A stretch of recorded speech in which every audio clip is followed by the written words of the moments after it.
వెజ్‌లో వంకాయ మసాలా ఫేమస్ అయితే, నాన్ వెజ్‌లో నాటుకోడి పులుసు ఏమన్నా ఉంటదన్న సామిరంగా ఇందులోకి రాగి సంకటి కలుపుకొని తింటే ఆ కాంబినేషనే వేరు. సరే ఇప్పుడైతే ప్రాసెస్‌లోకి వెళ్ళిపోదాం పదండి. ముందుగా దీనికి కావాల్సిన ఆనియన్స్ అండ్ పచ్చిమిర్చి అయితే కట్ చేసుకొని అయితే పక్కన పెట్టేసుకుందాము.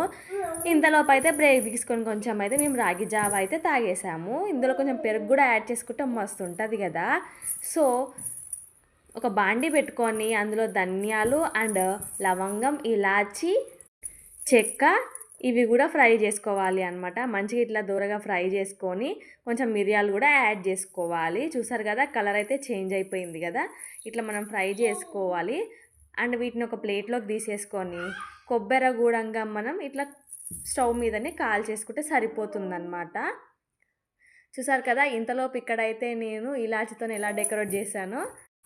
ఇప్పుడు వీటన్నిటిని మంచిగా మిక్సీ పట్టి అయితే పక్కకు పెట్టేసుకోవాలి. ఒక కుక్కర్ తీసుకొని అందులో సరిపడంత ఆయిల్ వేసుకొని బిర్యానీ ఆకు వేసి తర్వాత పచ్చిమిర్చి, ఆనియన్స్ వేసుకోవాలి. ఒక 4-5 అలా ఆనియన్స్ అయితే సరిపోతుందండి. ఎందుకంటే మంచి గ్రేవీ లాగా అయిపోతుంది కదా, అందుకనేసి ఇది మంచిగా కలదిప్పేసుకొని కొంచెం సాల్ట్ వేస్తే మంచిగా మగ్గిపోతాయి. మనమైతే ముందుగా నాటుకోడిని పసుపు, ఉప్పు వేసి పక్కకు పెట్టాం కొంచెం సేపు, ఎందుకంటే నీసు వాసన పోవడానికి. ఇదైతే మంచిగా మళ్ళీ కడిగేసుకోవాలి.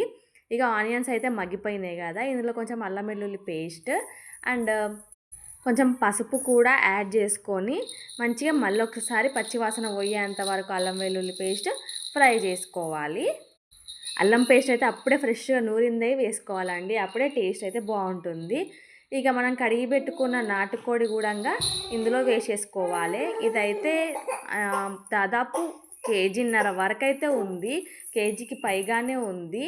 మంచిగా ఇట్లా ఒకసారి కలదిప్పుకొని ముక్కలకి ఇదంతా పట్టేంత వరకు కొంచెం మూత పెట్టుకొని మగ్గనియాలి. ఇప్పుడైతే మంచిగా మగ్గిపోయి ఆయిల్ అయితే పైన తేలుతుంది కదా. ఇప్పుడైతే కొంచెం మనం సరిపడా కారం వేసుకోవాలి అండ్ సరిపడా ఉప్పు కూడా వేసుకోవాలండి. మనం ముందుగా నూరుకున్న మసాలా కూడా వేసేయాలి. ఇదంతా మళ్ళీ ఒకసారి ఇట్లా కలదిప్పేసుకొని కొంచెం సేపు మగ్గనివ్వాలి. మూత అయితే పెట్టేసుకోవాలి, కుక్కర్ మూత కాదండి, నార్మల్గా మూత పెట్టేసుకోవాలి. కొంచెం కొత్తిమీర కూడా యాడ్ చేసుకోవాలి.